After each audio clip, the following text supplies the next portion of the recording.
Pastors and people prefer a prosperity gospel over God's refining process.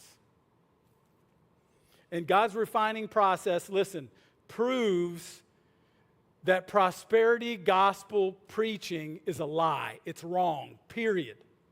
Okay? And there's about 3 forms of it. There might 4, okay? And so I'm just not, spend a lot of time, right? This is my job, okay? So I just want you to know I didn't pull these out of the garbage can and, oh, this sounds good. But I'm going to give you 3 forms. There's a couple more forms that of the prosperity gospel that are in cultural American Christianity, okay? And that you need to stay away from and you need to not fall into. Okay, and the first one is the most easy to identify, and that is the word of faith or seed of faith prosperity gospel, right? And it goes something like this. And these guys are all over TV and the internet, okay? I thought about naming some, but I don't want to hurt any feelings. You'll get it.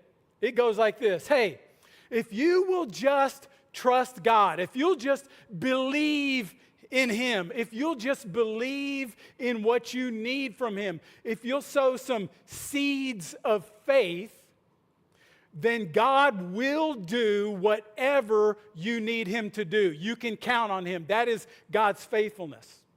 And God will keep you from hardships and trials. And in fact, the reason why you go through hardships and trials is because you doubt God. You don't have belief. You don't have perfect belief, okay? That's a lie. The book of 1 Peter proves it. It's just a flat-out lie, heretical teaching, okay? There's a second form that's more subtle. These next 2 are more subtle because the prosperity gospel started in charismatic circles, okay? But I want you to understand that it's worked its way into every part of American Christian life. Every part, okay? The second one, that's the kind of the charismatic prosperity gospel. Now we're going to talk about the conservative Christian prosperity gospel, and that's where we would fall into, okay? Generally speaking.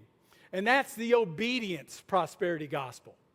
And it goes something like this. Hey, Christian, if you will live an obedient, holy, godly life, just obey God, don't break any of His commandments, then God will keep you from hardship. He will bless you.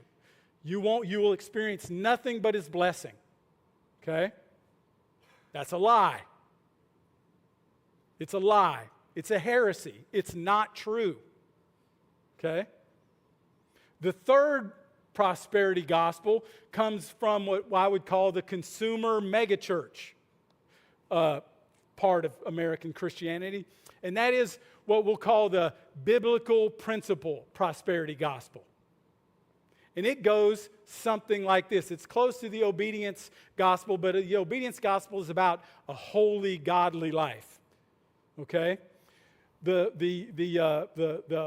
biblical principle prosperity gospel goes like this. Hey, if you will just apply the biblical principles about relationships, communication, money management, time management, work, those biblical principles that the Bible teaches on those things, marriage, then God will bless you and you won't have any hardship in life.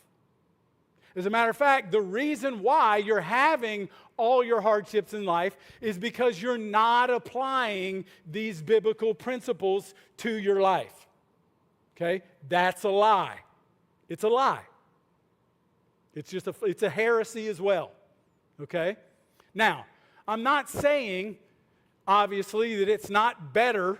It's obviously better to trust God, right? It's better to obey God and live a godly, holy life. He wants us and commands us to do both of those, right? God wants us, we just went through the book of Proverbs, and it's filled with principles for life, right? And our whole point was, hey, apply these principles to your life, and in general, your life will go better. Better, okay? Not perfect, right? These are general principles. So it's better to trust God. It's better to not doubt. It's better to obey him. It's better to apply these biblical principles to your life, but they will not keep you from God's refining process. They will not keep you from suffering hardship, affliction, persecution, even as you live a godly life. Right?